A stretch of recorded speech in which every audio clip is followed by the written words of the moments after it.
welcome to the Ghost of Harrenhal. My name's Simon. And I'm Mackelly. Thank you for joining us for a special episode of the podcast today. Today we are honoured to be joined by Elio M. Garcia and Linda Antonsson, a duo George Martin once described as more knowledgeable about A Song of Ice and Fire than he himself. Which, actually, now I say that, that doesn't surprise me that much, because I know that the creators often sort of like, know what they know, and then other people sort of get... Anyway, I'm going off script here. Let me carry on. They're the co-authors, along with Martin, of the well-known A World of Ice and Fire and the soon-to-be-released Rise of the Dragon. They're founders of the incredibly popular Westeros.org, and we're so happy that they've taken time out of their evening to join us. Thank you, Elio and Linda. Welcome. Yes, thank you. Your accolades read like Daenerys Targaryen. Right. Thank you so much for having us on. We're always happy to talk to fellow fans. Indeed, thank you. It's always fun to do these sort of things. It's been a while, so it's good to get some of the rust dusted off. Right. Oh, that's good. When the trivia questions come, we'll see. Yes, I've got to say, when I reached out and then I heard back from Elio, I literally got goosebumps on my arm. I was so excited. They're gonna do it, yes! So, thank you for taking your time out to join us. It's absolutely. It's really fun, and it's been one of the great things. We started at the very early end of the fandom, and seeing how it's grown and expanded and evolved, and some part of us particularly enjoyed. When because as I said, I've seen your podcast before a couple times. I haven't really listened, but I did listen to the first episode, but. I love the fact that you're talking about the books primarily. Yes. That is a thing that has a lot of these TV show podcasts have shown up. It's great, lovely. It's led a lot of people to the books, but at heart we are book fans first and foremost. Yeah, perfect. As are we. For our 50th what episode was it? Our 50th, Mackelly? It was our 1 year anniversary. When we went back and listened. Yes, 1 year. We went back and listened to our first episode and sort of critiqued ourselves, and we were sort of like holding our head in our hands, like, "Oh, we were so bad," Oh God, I don't think I could ever do that with some older content. I find it hard enough to reread things that we've done. Basically, it can be excruciating. I feel like once we had the World of Ice and Fire out, I really started understanding why authors don't go back and reread the work that much. Because you will constantly be thinking about, that could have been done better, and this could have been done better, and now I do some article writing for a dog club, and I basically stopped reading the articles because I know that I will be, oh no, this should have been done better, and I should have proofread that better, and so on. So, yeah. That's how fans end up more knowledgeable about the books than the authors, because fans can stand to reread them. Right, good point. So, can you tell us about your A Song of Ice and Fire discovery story? I mean, how did you become interested in the books in particular? Did one of you read them first and suggest to the other? That starts with Linda, and I just usher or box her out while while she's talking. He wanted to join. Well, I was a big reader of fantasy, all sorts of fantasy, so I would check into the bookstore basically back on my way to or from the university. So this would have been back in 96 when the paperback of A Game of Thrones came out. And, back then I didn't use the internet that much. I had just started using the internet in 95, but book reviews and book discussion was still fairly uncommon, so books were picked up on the cover, basically. And there was this cover with a wolf and a handsome-looking young man with a sword and a castle and some snow and a horse. And a horse, and a nice horse as well. So, hey, this looks interesting.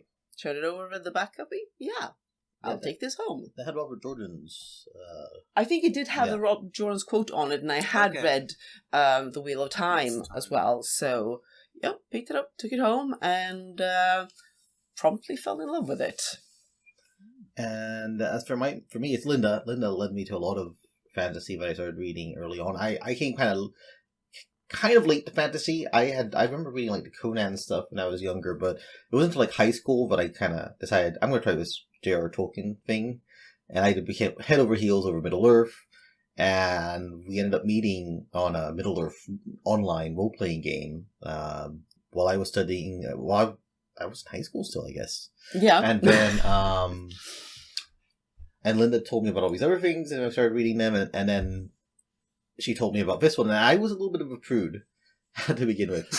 She said, "Oh yeah, there's sex, and there's cursing, and there's people getting murdered, and kind of gory." I think specifically what had him kind of pulling his ears out, sort of, was the I quoted the bit about Robert telling Ned about Cersei.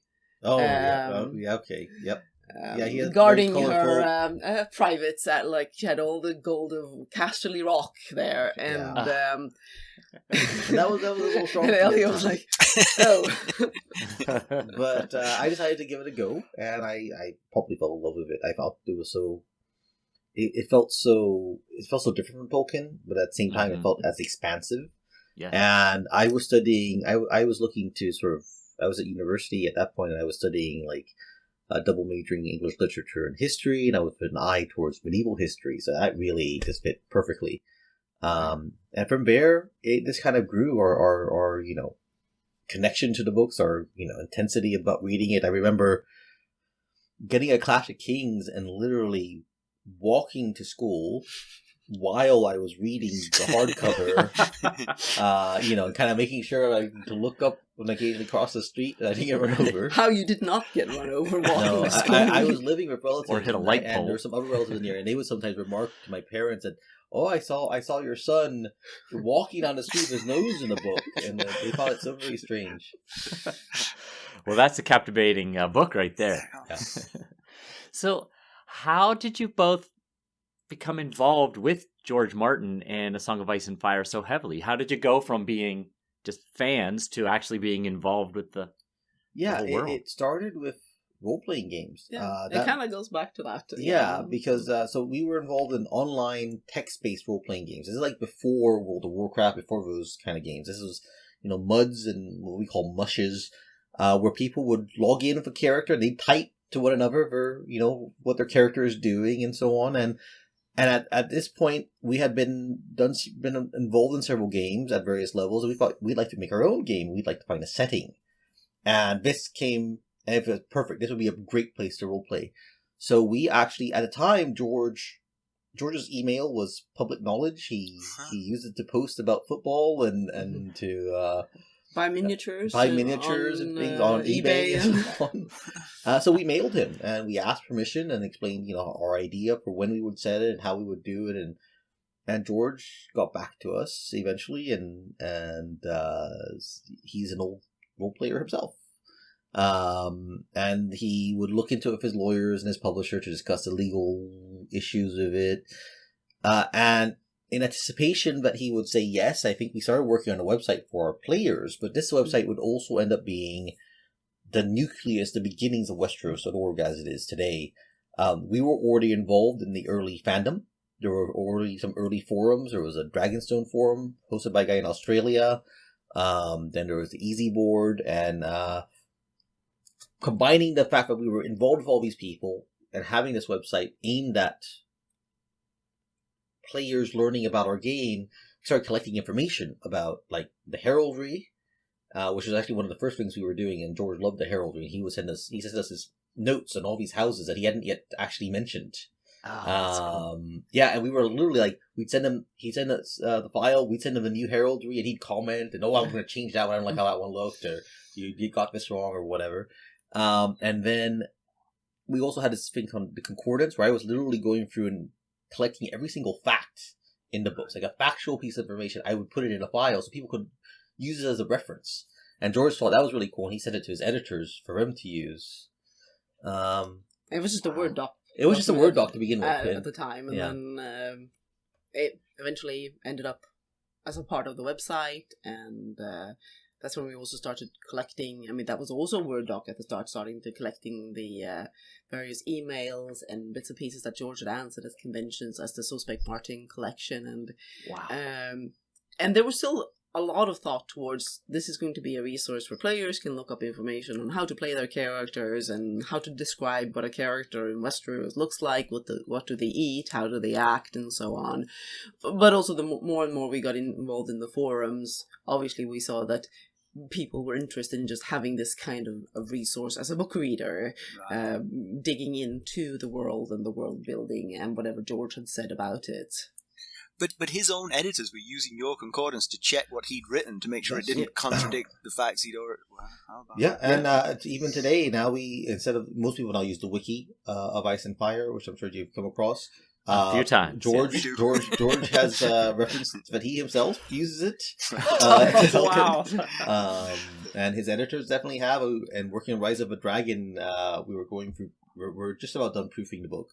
And in an earlier iteration of the proofing, one of our two editors commented that, was making notes and saying, "No, this is correct because the wiki says this." And so on. The other thing, obviously, along the way as we were doing all that, George started to realize that we had a lot of knowledge about his books, like we were remembering things.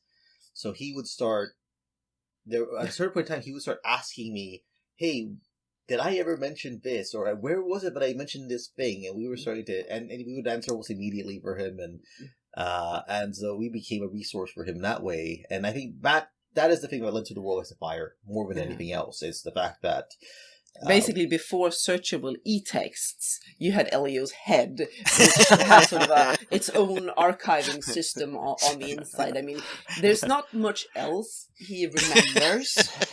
Like, you can send him out to do something from one room to the other, and come back and and it won't be done, or he won't have fetched what he was supposed to fetch. Well, George says the same thing. Like, Yeah, he says but all the bits and pieces of information about the story and about Westeros are filed away in there, which explains why there isn't room for that much Right, else. yes. That takes up a lot of space. I've been to does, Westeros.org. There's a lot of information. Yes, there is.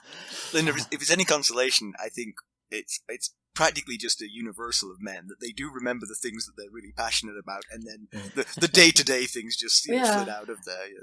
Yeah, well, at least, you get some use out of them that way, so it's good. So, speaking of, you had mentioned Rise of the Dragon and A World of Ice and Fire. So you co-wrote those with George Martin. How does co-writing work? Like, how does that play out? Very different between the two. With The World of Ice and Fire, we got the assignment of basically doing what we'd already been doing with the Concordance, of collecting all the information that George had already set down and structuring that for a book. Okay. And the idea was that then George would fill in some of the blanks. And so a lot of it was us working to create this skeleton of knowledge and padding it out with as much as existed. We did that on our own. We would send questions and so on. And then it was all going to go over to George and have him fill in details. So it wasn't like we were sending things back and forth all the time at that stage. And obviously it got delayed because George was late on the book and worked further on that. And then by the time he was going to get back to us with filling in the blanks or writing his sidebars to just expand on the information, well, that's when the sidebars turned into first 10,000 words on something and then 30,000 words on something else, and at that point we had to obviously check over all of that material, that it fit with existing material, so there was dialogue back and forth around that, and then we had to use that as another source to edit down and squeeze into the World of Ice and Fire. So there was a bit of back and forth and questions, but the most sort of collaborating and discussion that there was at the very end, where we had a couple of conference calls with George to sort out some of the final details. And there were a few sections, like regions, where he would send us and then we would send back. That's true. We sent some back and forth on a the regions. Pieces, but this on Rise of the Dragon, this one is, and we've said this initially because we knew people were going to be very upset. Right, this book has George has had very little participation in this one. His name is on it because his name sells, and it's based on his material. But this is very much a book where we explicitly went out, we are going to do our best not to bother George. So this one is, we've told people, this is, if you've read Fire and Blood, if you love Fire and Blood, this is not really the book for you because it's not going to have practically no new information. It is a very condensed, and the idea was the publishers, I think, and discussion with George, and I think their idea were maybe, and this is my speculation, is that Fire and Blood did well, but maybe they had feedback from people that kind of fake history wasn't quite everyone's cup of tea. They wanted it a bit more to the point and a bit more condensed, and this is that version. At the same time, if you love Ice and Fire art, this is very much an art book. It has something like 180 new illustrations, many of them full page illustrations. Wow. So it's considered an art book with some text, rather than a textbook with some art. As World of Ice and Fire. I think the format is going to be the same as the World of Ice and format. Fire. It'll match. It'll look very pretty right next to it. Yeah. Well, speaking of the illustrations, I've always been curious about blueprints of castles and things like that. Like, do they exist in George's mind? Do you know? Does he have a blueprint of, say, the Erie? No, I'm certain he doesn't have an actual blueprint. He has very firm ideas about how some of those castles should look, and we have helped over the years. When Ted Naismith did his calendar, the famous Ted Naismith, did the first calendar was just castles, and we were part of the conversation where we were providing Naismith from our Concordance. I was grabbing the information there and sending it to him so he would have this, and George was filling in and adding more details about some of these places. Like one of the best one was when we got around to talking about the depiction of Valyria, and Naismith had sent us this idea of it. And it looked very, Ted Naismith is very famous as a artist for Middle Earth, for Tolkien art. And we said, the main thing we know is like the topless towers. They had these very tall towers, and he did this very nice thing, and it was very elvish. And George said, that looks good, but it's not quite right. And then he wrote this thing, and if you've seen the depiction in The World of Ice and Fire of Valyria, it's this really sorcerous place with lava running through the streets and right. So on. So George, that was all of George saying, this is how it looks. Okay, so it's in there. There's a lot of details in there. Right. There's details, like he keeps mentioning the Serpentine at the Red Keep. So he has these details like that he always remembers. Like, I have put this a Serpentine step somewhere. Right. But a formal, we wanted to do I would love to see like castle blueprints and such. That would be really a cool thing. Would. Even if you're like a role player or just somebody who's like loves that kind of stuff. We do have one image, which isn't the blueprint, but it is architectural. It relates to the Red Keep, which is, I think people will find kind of cool because it's something like we've always wanted to see. So I won't say more, but it's a kind of fun architectural depiction. Yeah. So when, you've kind of touched on this already, but when did this become your full-time profession? And when you made that decision, was it a big jumping off point, or were you confident that it was going to be successful? We kind of fell into it. For a lot of the time we were students, both of us. I kind of thought I would be perpetually studying, and we were both thinking about PhDs. Me in classical history, and I guess English would have been the most obvious for you. So we were kind of thinking, well, we'll probably be, poor students for the rest of our lives because, as a classics major, you're not very likely to end up with anything particularly profitable. And then at some point, we realized that when we put ads on the website that, there were a lot of hits on those, particularly when we started putting them on the wiki and realized how much the wiki could pull in. At first, it was like, okay, great, this will support the website. Yes. Especially when it was getting more and more traffic and you needed more and more bandwidth. So great. And somewhere it kind of along the way of then getting the book contract and having the website earnings from as well on top of that, we realized that, well, we could probably, at least for a while, just focus on this. And when the book took a little longer to come out, and by the time it came out, we knew that the TV series was coming out, or had come out. Yeah. That the traffic increase from that was so enormous that I bet. we can probably go quite a few years, actually. In fact, we should probably set up a business and have that handle the website and everything. Interesting. Yeah, our own path is somewhat different, because we've come to this later in life, and so we have day jobs that we can't quite walk away from right now, and believe me, our revenues are not such that we could even consider anyway. I mean, it's tough today because there's obviously so much competition, and having been in at the ground floor, even having been at the ground floor, once the TV show started, there were obviously a lot of other sites cropping up, and the revenues ended up being obviously more shared. I think the traffic was being shared over more sites. Yeah, the first year we were kind of alone, basically. The first year was insane. After the first episode of Game of Thrones, our website went down, the forum went down, the traffic was so huge, and then the second season we got into the second server. Both servers went down. We kept struggling with this every season. There was so much traffic. It was growing and growing, and we could not keep up with it.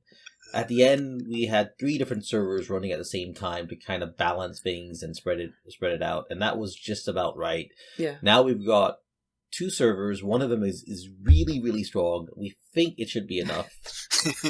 Maybe we should talk to Rachel about getting a third one. I don't know. But I think also we've got the forum and the wiki on separate servers now. That was a big problem. And that was a big problem because they were eating resources in different ways or similar ways, I should say. Yes, but they were one was hogging the PHP it was a little stressful at times.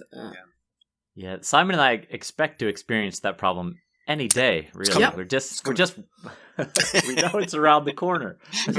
You never know when it hits, and oh my god, the servers are burning. The servers are burning. So I wanted to ask you again about background information. That is, we do a segment in our show called Background Information about about the chapter we're focusing on. Yes, something that cropped up in the chapter we just read. So background information is on my mind a lot as I spend the week thinking about what to focus on. So I wondered about things like, is there information that hasn't been used in a book yet, and therefore isn't available to public consumption? Like, for instance, I was just trying to think of an example, and I came up with Blind Sabazian, the Eater of Eyes. In Quart, there's no additional background information on him available to the public, but does George have background information for situations like that? For instance, does he know what's west of Westeros? That's a good question. Sometimes he does. Sometimes he does. Sometimes he doesn't. Okay. We sat on background information from the history of Westeros since 1998 until the publication of The World of Ice and Fire, when he sent us details about the period that we were going to set our game in. This might help. So some of our players they never quite knew what we put into plots and such that were from George and that was from us.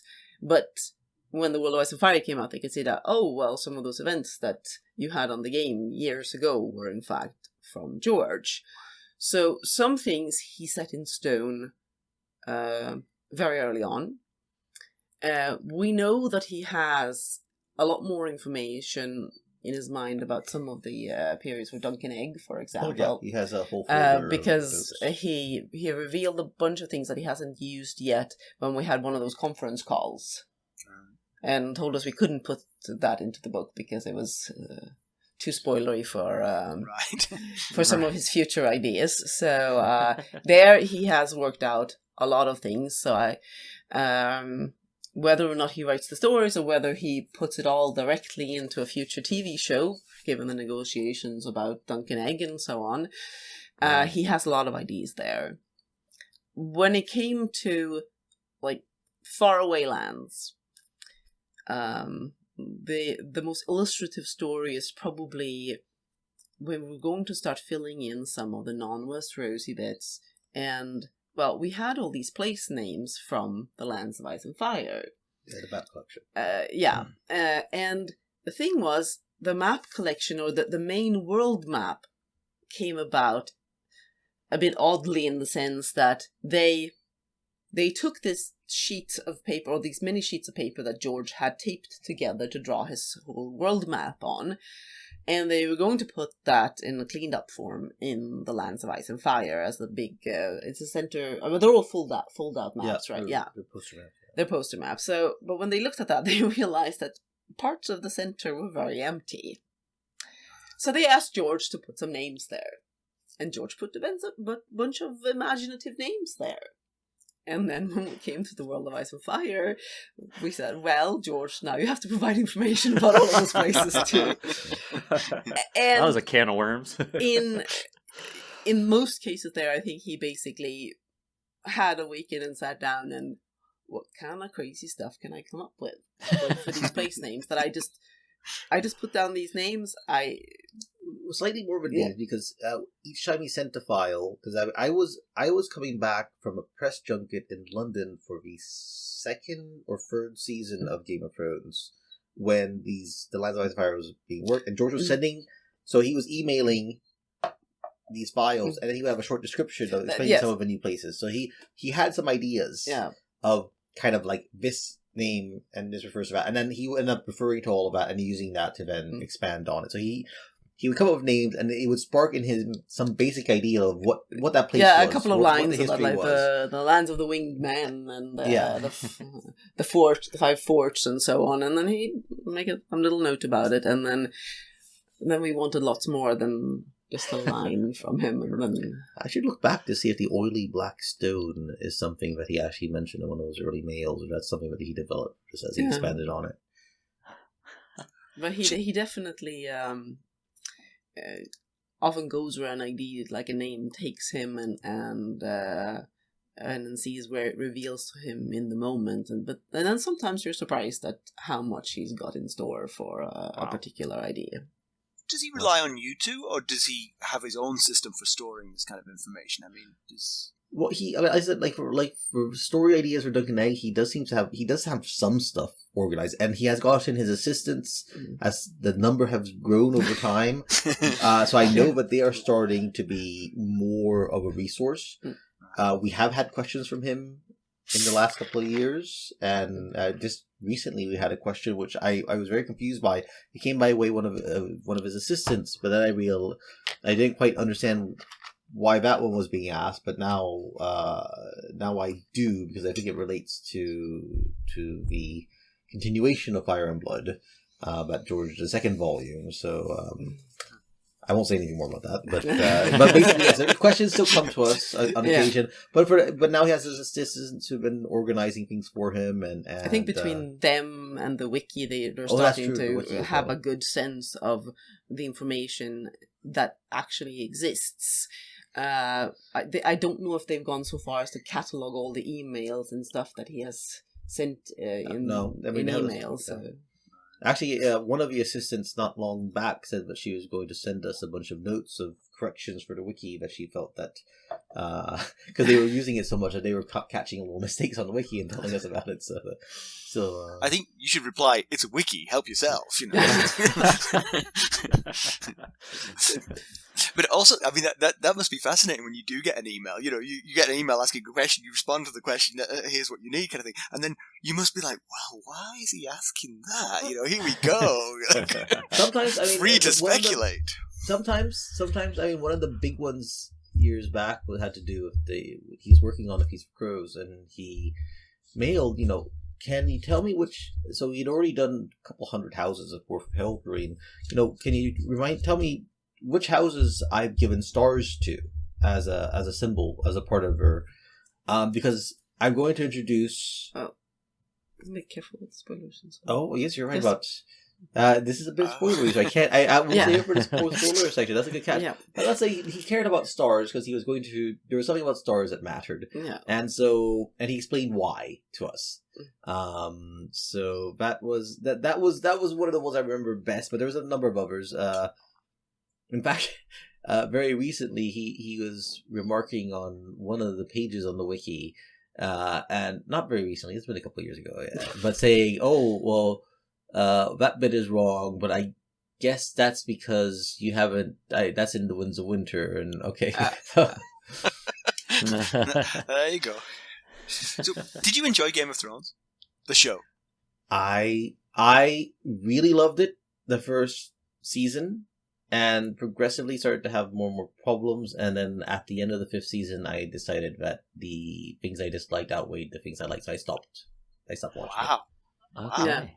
Yeah. I was having... I do like the first season. I think they did a lot of things right there.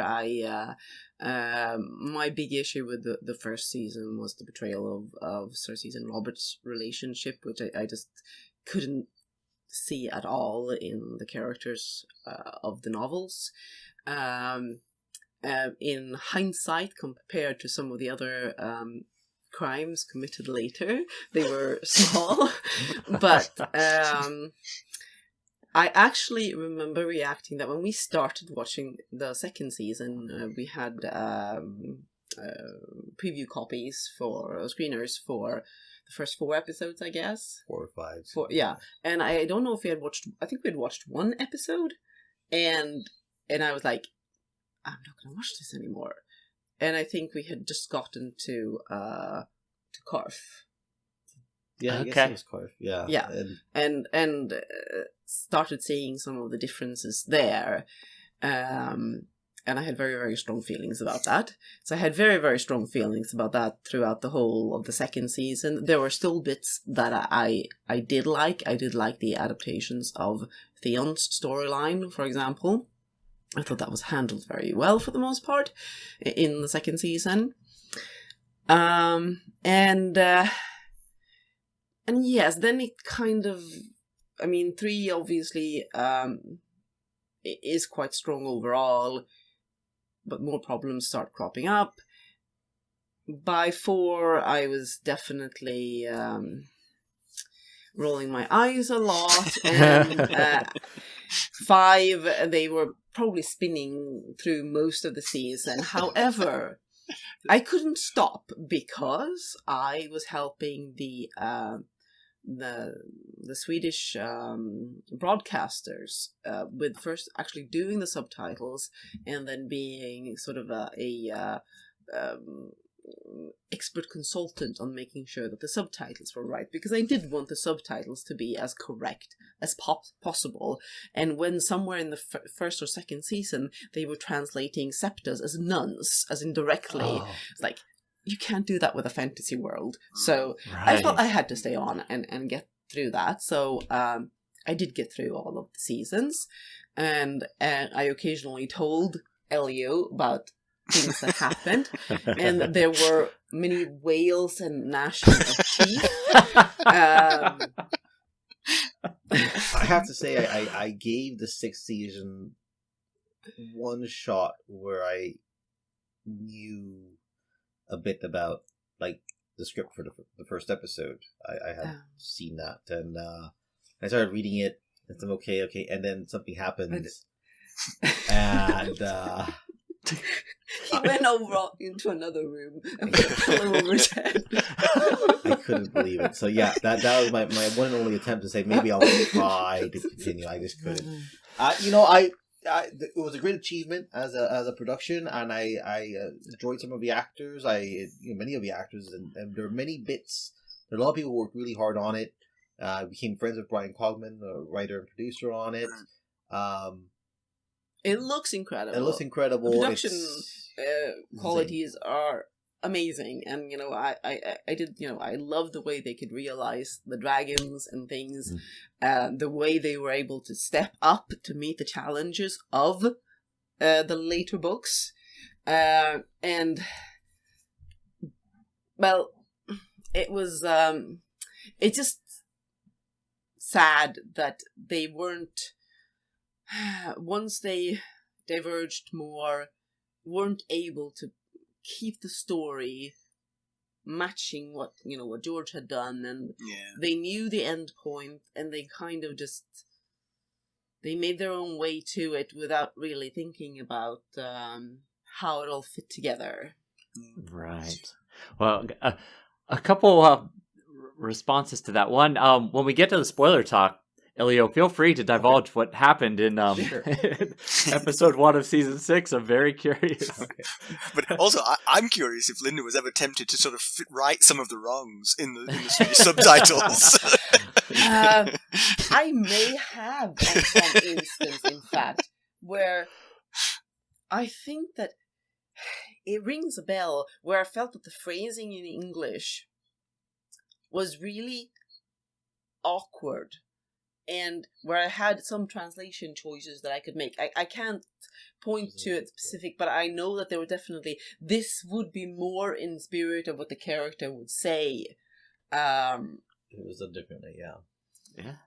Unfortunately, I couldn't fix some of the names that they came up with for some of the characters that weren't in the books, because I have to say that whoever wrote the episodes where they would introduce new characters, some of those minor characters, they really did not have any talent whatsoever for feeling what a good name in the setting would be. And, we spent time making 1,700 character names for our game, because we made family trees for various noble houses.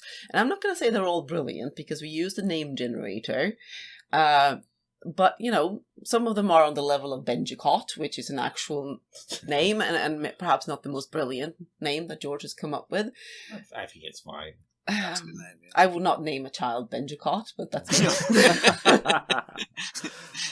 or a dog. You mentioned the actors. Who did you think was particularly well cast? Viserys. Harry Lloyd was very much a fangirl of Harry Lloyd. We actually had the pleasure of we met him and had dinner with him when he was in Stockholm for the. Fortunately for Elio, he had his girlfriend along. Yes, yes. No, he was a very nice guy, very great actor.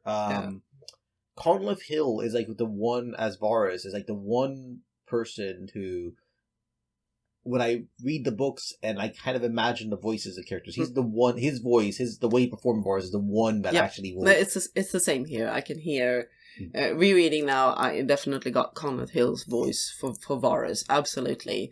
And Viserys looks like Harry Lloyd. I think sure. From the seasons I watched, well, not the 5th season, but Nikolai as Jaime through the first 4 seasons, I think was terrific. Obviously Sean Bean did a great job. I mean, what else would you expect? The young actors are great. Solid point. So yeah. I certainly think that Sophie grew into a very good Sansa. Yeah, I think she definitely. Well, she started, I think, very well. Well, yes, I mean, I think she continued to sort of follow the character and right. Well, so are you excited for House of the Dragon, or do you expect more of the same? I mean, so okay. One of the things about House of the Dragon is it kind of exists because we wrote The Warriors of Fire. I mean, right. We had this whole gap in the history, and George started to do his sidebar, and it grew into this massive thing. So, the text of Fire and Blood related to this is almost 100% the text that he wrote for World of Ice and Fire. So, on our public-facing role is it we feel like we can't quite talk about it the same way as we did Game of Thrones, right? And we feels like it's not quite. I'm not sure. And it's also not the same thing in the sense that it is Fire and Blood is more of a fake history text, an account of, rather than a narrative in the same way. I mean, there are narrative bits within it, obviously, that are more akin to a novel narrative, but you don't have the same feeling about characters like, oh my god, the characters have to be portrayed in a particular way. So there's less concern as well, I'd say, about how characters will be portrayed as far as their personalities, because there's much more room, there are much blanker slates than the characters. And Fire and Blood is also, I mean, explicitly, it provides multiple narratives of the same thing, like Mushroom and so on. Yeah. So I feel our interest in it is less intense than it was in Game of Thrones, because Game of Thrones is based on Song of Fire and these brilliant novels that we love. Fire, and it was the first time. Yes. I mean, but House of the Dragon is based on Fire and Blood, which is a much looser thing. So we're intrigued and we're hopeful and we're optimistic. I know Ryan Condal, the showrunner, is like a dyed in the wool, like, true fan from before, Game of Thrones. He was reading these books, so I think that bodes well. Yeah.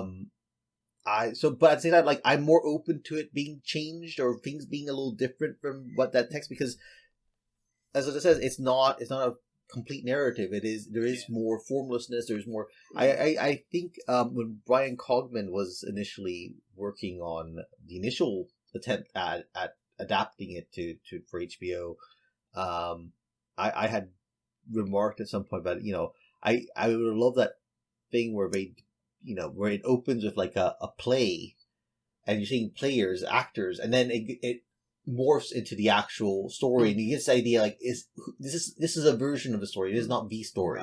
Whereas with Game of Thrones, like, they would talk about how George is this master storyteller, so of course we're going to do what he's done, and then as things progress, very soon they started making real changes, and it wasn't just budgetary. It's like, we think we know better, and that's something that bugs George. He won't say it. I mean, I'm not saying about Game of Thrones, but he has remarked one of the things he dislikes in Hollywood is when they adapt someone's work is the screenwriter thinks he knows better than the original author. He doesn't say that about himself in his situation, but he has remarked it in other situations. So I feel the same way about it. So. Does not mean that we haven't raised eyebrows at the fact that the seahorse turned into an actual seahorse, I suppose. Well, in a horse with a fishtail rather than the sea creature animal, or that the dragon has been morphing between 2 and 4 legs on various images. Shame. So we have a question from one of our listeners, Magnus, who wants to know: do you know where Tyrion lived prior to the events of the Game of Thrones? It was clear he was at court immediately before things, but I presume primarily in Casterly Rock.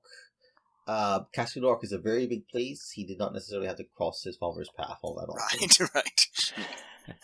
I guess one wonders how long he had been at court, in the sense that he seems he had started getting a little bit of a reputation as obviously the imp.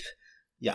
People had gotten, well, I mean, he's a Lannister, so people are quickly going to catch on to that there's this really short Lannister running around court, sleeping with all the whores and what have you. And but I imagine it was a few months, basically, but he was not a regular. I mean, how far ahead was the tourney where he, gets the thing that we can't talk about? Properly speaking, months passed between John Arryn's death, and he died shortly, at the day or two after the tourney. When months passed before Robert shows up at Winterfell, which should be the case anyway. Months passed because it was a long trip.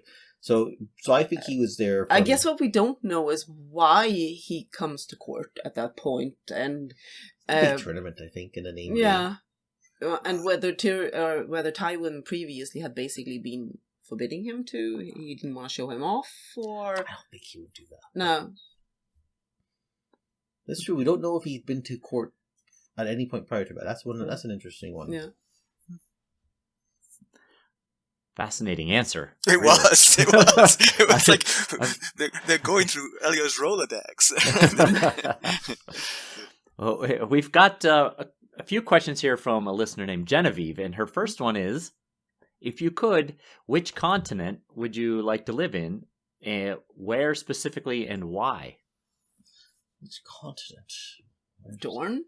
Yeah, so Westeros. Yeah, Dorne. Westeros, Dorne. More specifically, I mean, Sunspear, you got the Shadow City. Yeah, seems pretty fun. Yeah. Starfall seems a bit remote and mountainous. It's very beautiful, but that's yes. Dorne, for me, like an obvious one is we there must be other repositories of knowledge out in Essos and in various cities, but obviously the Citadel at Old Town. I've obviously, you too. Yeah, that's the place. Yeah. I'm fascinated that the Swedish person wants to live in the hottest place. Well, this is the drawback, but spicy food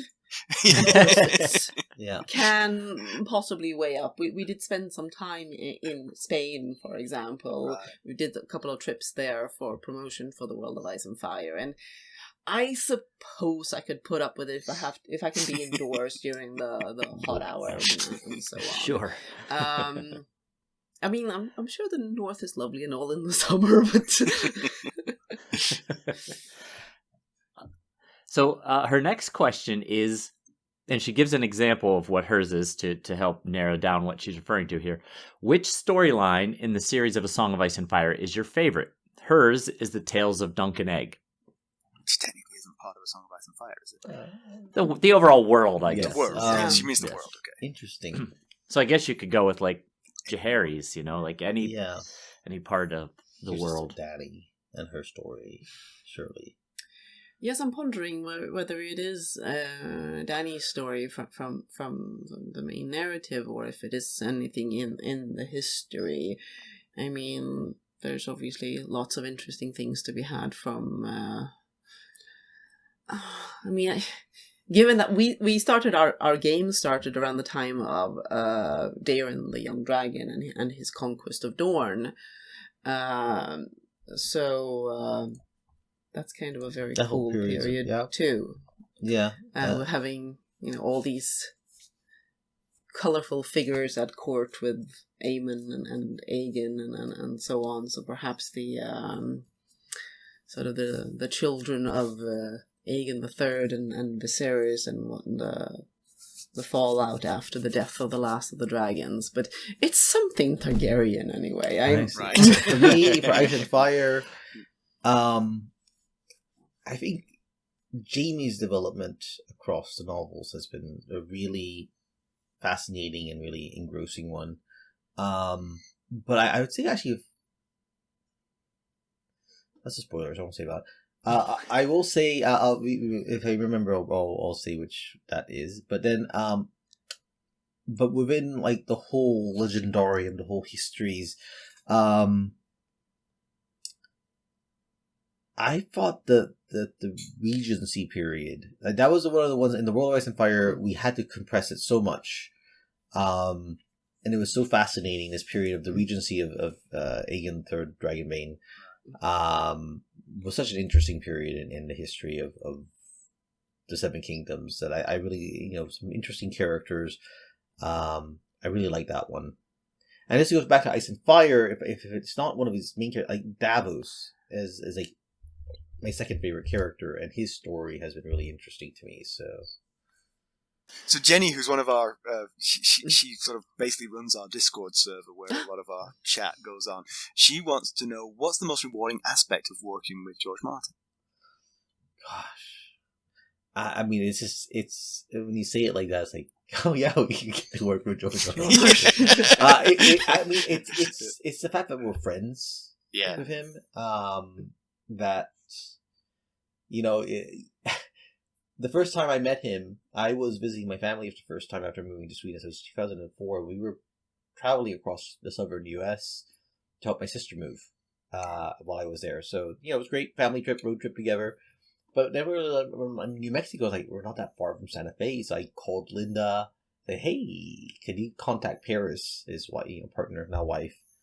And I'm okay, and then I'm at this payphone, and then a phone call comes in. It's George, and he arranges. Yes, oh yeah, he absolutely come. He dropped everything to come and meet us and to meet me rather, and so I was at his home, and we went out to have dinner, and that's where actually he proposed. That he asked if we wanted to write The World of Ice and Fire. Wow. No, I mean he's been an incredibly generous and warm and friendly person. So the opportunity to just interact with him as friends, and to have that kind of relationship has been something you never think you'd stumble into, and then it just spun out into all these other things on the side.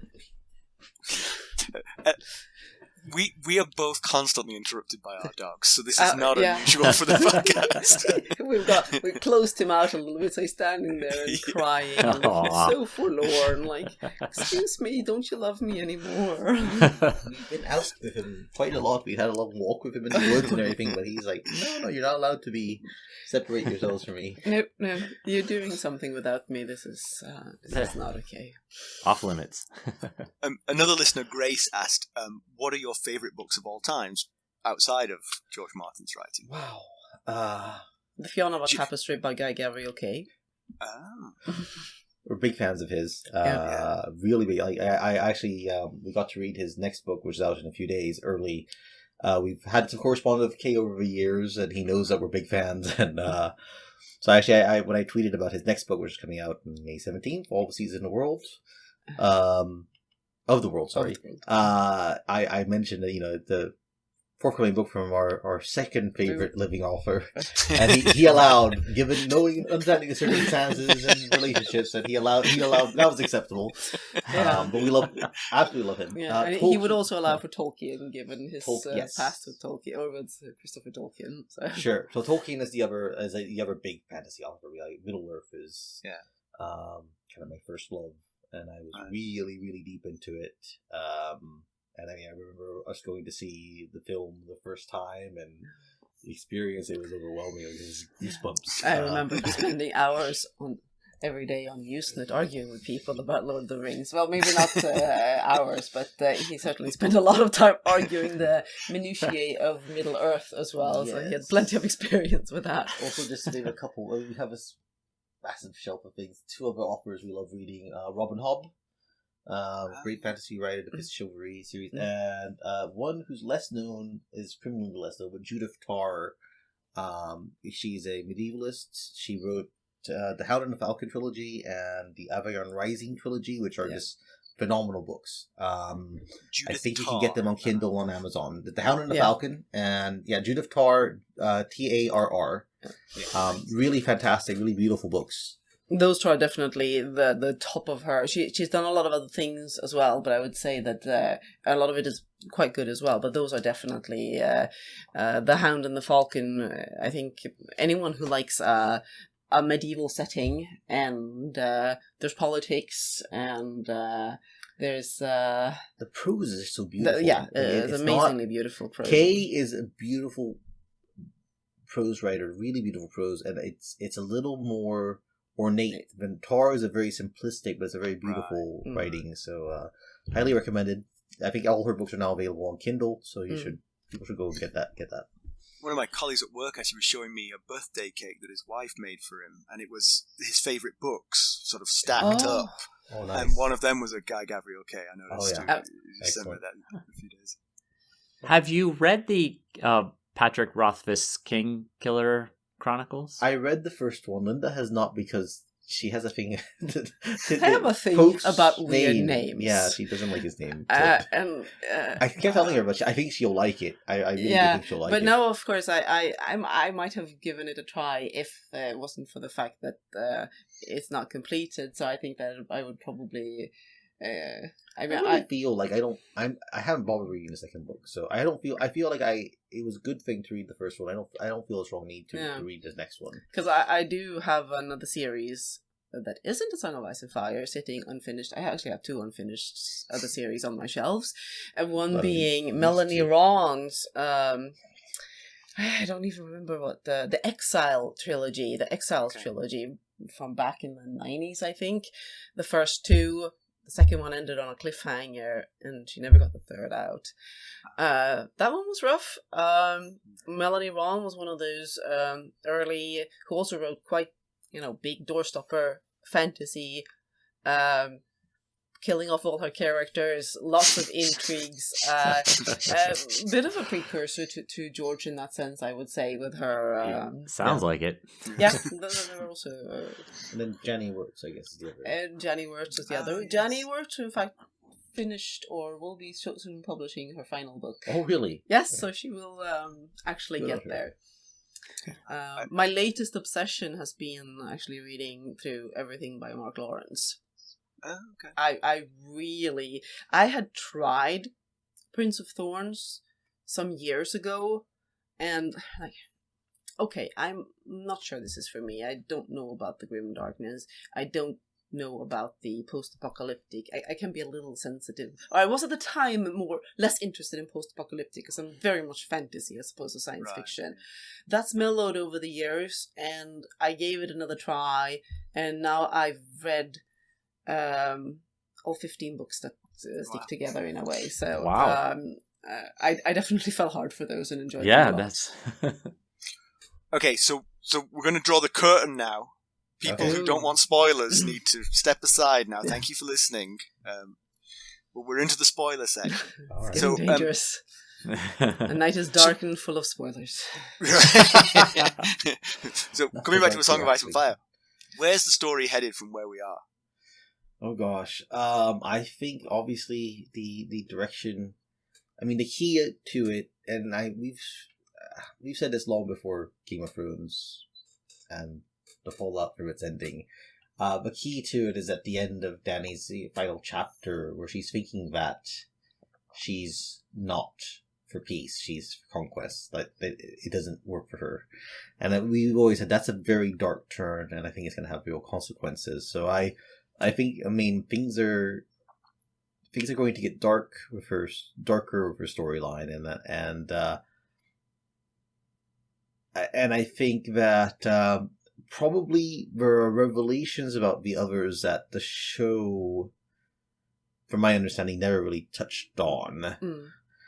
That may be coming out over time. I mean, they dropped whole segments of things. So, I mean, the whole Aegon and the complexities that will arise from Euron dipping into magic and the role he plays. I mean, I think we've become more and more convinced that he's a kind of agent for the others, in a sense, or unknowingly, they're the champion of the others, if you will, in a sense, as a polar opposite maybe to Bran. Hard to say. There are those little hints that he had dreams when he was a child. Dreams that he could fly. Dreams that he could fly, whether he was one of those dreamers who ventured too close to the heart of winter and was caught and corrupted by the others.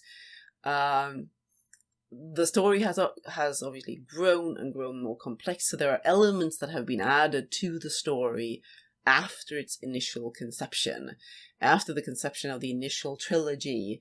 After the publication of the first book. Yes.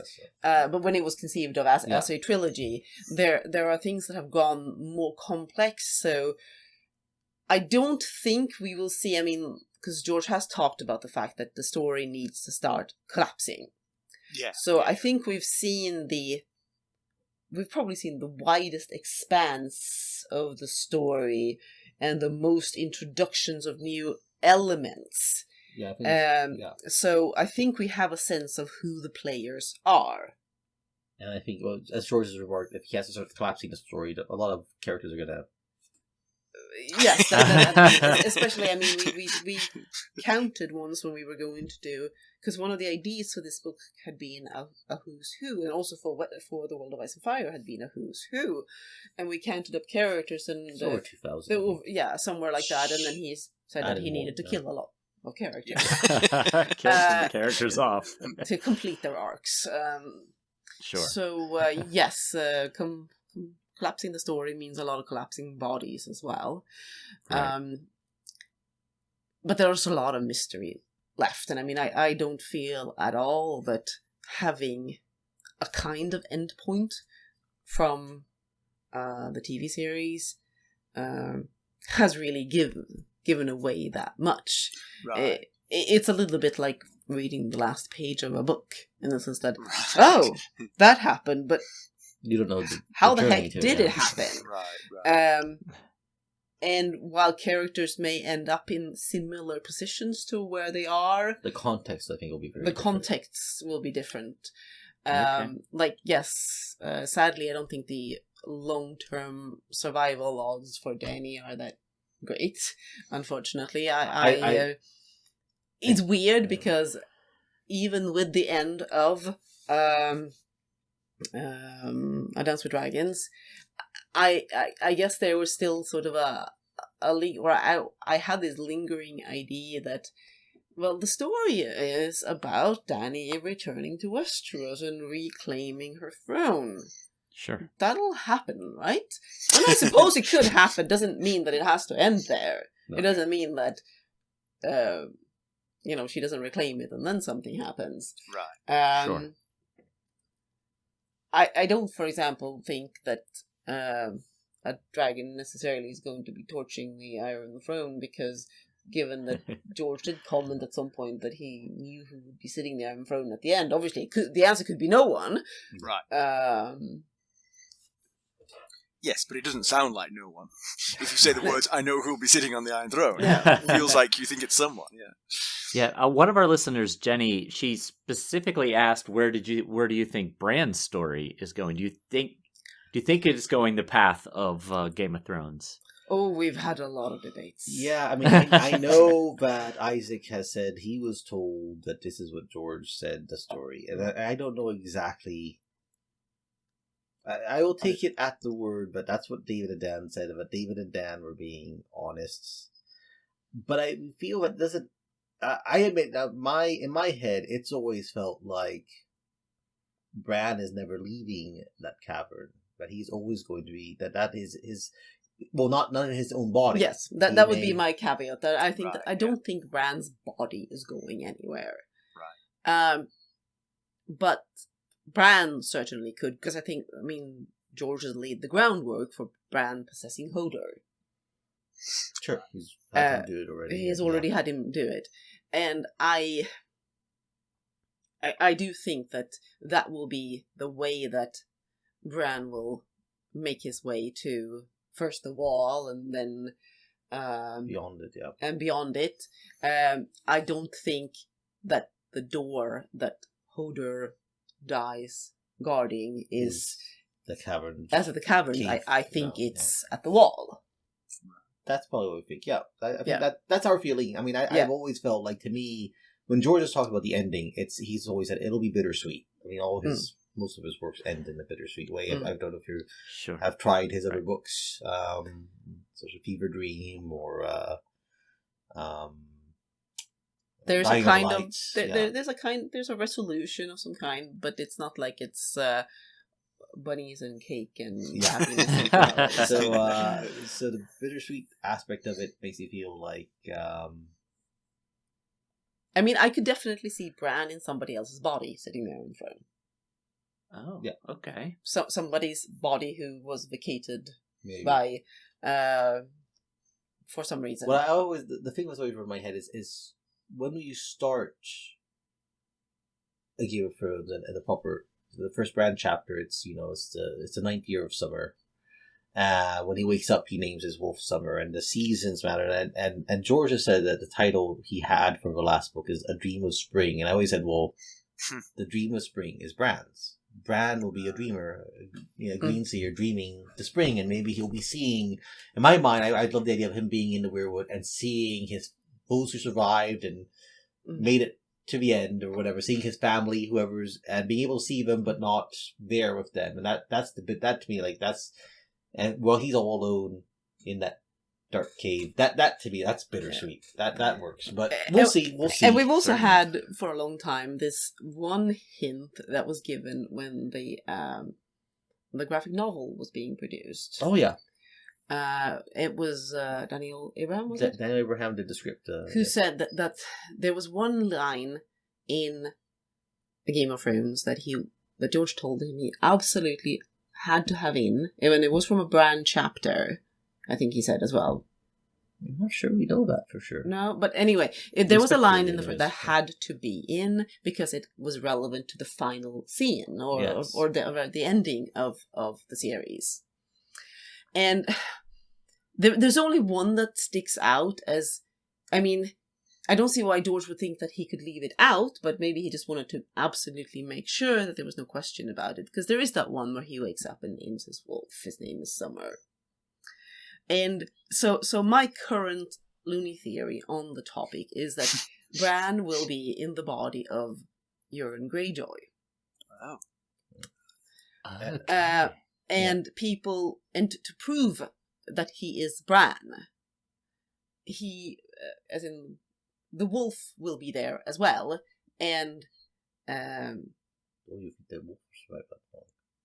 please, Summer will survive at least. That's Summer right. will survive, and his name is Summer. He will, say, and the wolf will Repeat his obviously line. know that he is he is Bran, and something like that is. I mean, I think That Bran. doesn't really work for her. No. No, because the people who witnessed him naming him are all dead. Well, They yes, don't but know they just know that he well, knows the they will name. know that the wolf isn't eating him. And do the people, Right. do any of the people who know the wolf, are any of them alive? I'm not sure. Oh, Jesus. Okay. Well, ruin my. But anyway, I think it will be Bran in somebody else's body. Maybe, yeah. That is my current. I will say we've not been very good at predicting things. Okay. No, George is. Couch all I that mean, you would with think that after all these years of being deeply involved, but I mean, we were there when people were speculating on what would happen in Clash of Kings, and they were invariably wrong. We were there when they speculated on what would happen in Storm of Swords, they were invariably wrong. I remember people convinced, Rob is going to do an Alfred the Great. He's going to go fight out of the swamps in Manek and lead a guerrilla campaign, and sure. So George is really good at surprising people, and I fully expect we will be surprised a few times more. but if it is true that Bran is on the Iron Throne, I don't see it in his own body. But No, yeah, I like that. I think that makes sense to me. Yes. The last question we got from a listener is a really good one, I think. Do you think Jon is Azor Ahai? Or is Dany? Or are both of them? Or neither. Where's that going? That covers all the bases, though. Yeah. Right. That one is a difficult one. I think there's something to be said for both of them. And then you then keep coming back to what Rhaegar said to his wife, Elia. The dragon has 3 heads. There has to be one more. So there may be, there may be some sort of trinity of people who are basically actually Azor Ahai in aggregate, I guess. Yeah. Well, different aspects. I mean, this is, if you're looking mythologically speaking, the idea of, Christianity, 3 you are 1, basically. Yeah. Or B5. Babylon 5, yes. Yes, they had that idea as well. So the idea of a prophesied figure who turns out to share its aspects over several. I don't see that as being a problem necessarily, because the prophecies can certainly be interpreted to fit both of them at this stage. Who else it could fit? Bran's been another candidate for that as well, with the rebirth out of the crypts of Winterfell amid smoke and salt. So we'll find out eventually, I hope. Yeah, no, it's an interesting question. I mean, it was really cool with The World of Fire, where George kind of expanded a bit on Azor Ahai and provided all these additional legends that all seem to be the same thing across, the various, the whole continent of Essos. Everyone seems to have their own hero and things, and so we will see how that, we certainly think that we're going to learn maybe a bit more about Azor Ahai and things in the next book, maybe, because we know we have this theory that House Dane and Starfall has a connection to it all through the Sword Dawn, because our our theory has long been that Dawn is Lightbringer, that it was the red sword of heroes, that the Sword of the Morning is his office that was created to kind of guard the sword on behalf of when Azor Ahai shows up. So, and they've lost that. They've forgotten a lot of it over time. It's just continued, but you just can't have this unique magical sword for no good reason. For no good reason, right? It's like Chekhov's gun. Gun on the mantelpiece. And we know we're going to see Starfall, or at least we're going to see more of the Danes in the next book. So, great, that'll be exciting. Yeah, tell that to Dane fanboy number 1. Yeah. Mackelly's number 2 then. You'll have to fight over it. All right. Ilya, before we go, what happened in season 6, episode 1? Oh yeah, so it's we're back to Dorne. Dorne. This is the whole thing in Sunspear where they murder Dorne, and they kind of just completely wreck the whole.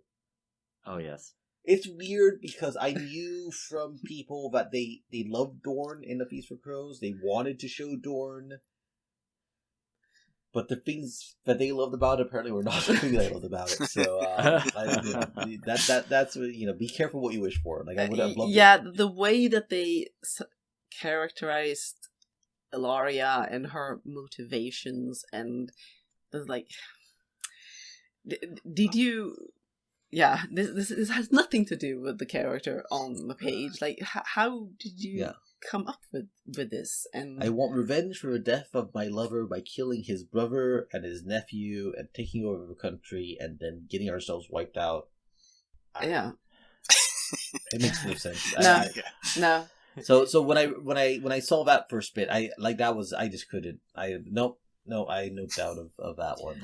Yeah, although he did come back very, very briefly for the final episode of season 6. Is it the final with the poisoning of Marcella? No, that's season 5. That's right. Because when we watched that, we were both. Well, I mean, it all started obviously with the lovely Emmy Award-winning writing that produced the line, you think you want the good girl, but you need the bad kitty cat. Okay, I can't understand why that episode of all episodes. Yeah, and then we watched them sailing away. And we're watching Jamie and Marcella have their heart-to-heart. And Elio goes, and now that she's going to go... and the cliche of it, and then it's just... That's the thing, I literally was saying this would be the most cliche, stupid possible things, then they actually say it, and it's like, okay. Yeah, so you are better at predicting things than you gave yourself credit for. Well, I'm good at predicting things from lesser artists. Yeah. It's like trying to anticipate the next bars of a Mozart or a Beethoven. No, I don't know, but it's like they fell into a lot of cliches. I think the shortcuts is one of the things that I got a feeling of. But watching him walk off then when we had looked at the script for season 6 and just putting that pillow over his head and like, oh no, they broke Elio. they broke Elio. What? The other thing I was going to mention is I stopped the stars thing. Where George asked her what I was because I'm going to introduce that there's going to be a new High Septon. And he's going to be very militant. And he's going to revive these militant orders. And I'm going to call one of them's going to.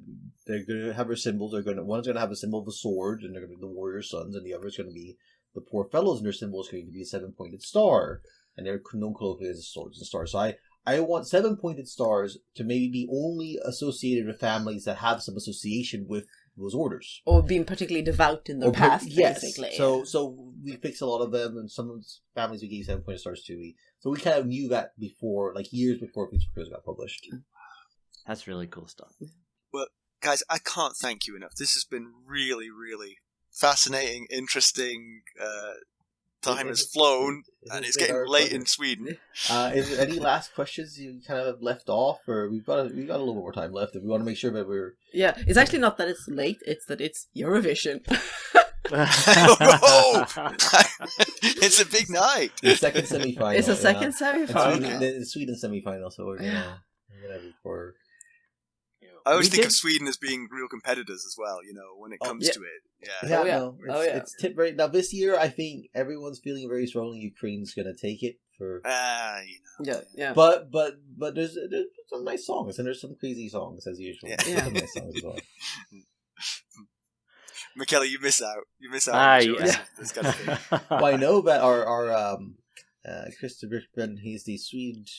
He ran the Swedish Melodifestivalen for many years. They were our selection program, and then he Right. actually was instrumental in founding the American Song Contest. yeah, So he they was behind that, but apparently he got out somewhere during the process. I guess they weren't quite seeing eye to eye on how to do it.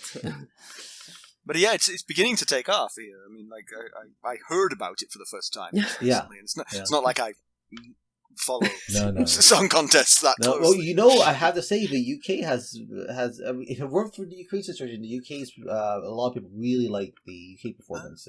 But it's done very well on the, various Paddy Power and other odds makers are taking bets on it. So I just picked up that you guys have been talking about a song contest. When Yes. you said song, I had no idea. Eurovision. I thought it was a think sports it's on YouTube. event. Yeah. It's the annual.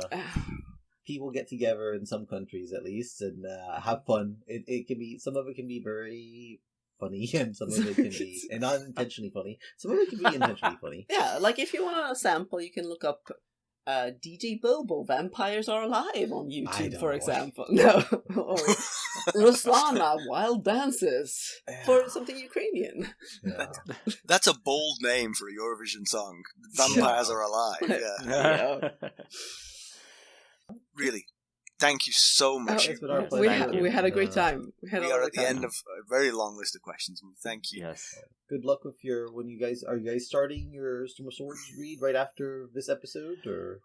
Actually, you are our bridge. You are our Yes. bridge to get a few weeks off. Excellent. Been doing this sort of non-stop for 3 years without a break. Yes. So We are at 143 episodes as Wow. of this week, and we've taken 1 week off. So No. I am impressed. I'm very impressed. So, Yes. yeah. So, well, good luck with it. Storm of Swords is a great book. Oh, yeah. yes, we're very excited to get to the content of the Storm of Swords. We just need a little breather before we. Absolutely. Was it like 81 chapters? So that's we do a chapter a week. So It'll take a while. You'll be at it for a Yeah. while. yes, we will. Well, do let us know when you guys restart it. We'll be happy to share it spread it out on social media and people look at it. That would be awesome. That'd be Thank you so fantastic. much. Absolutely. All right, guys, have a good one. Yeah. Well, thank you very much. Thanks a lot. Thank you. Bye. Bye-bye. Bye. Bye.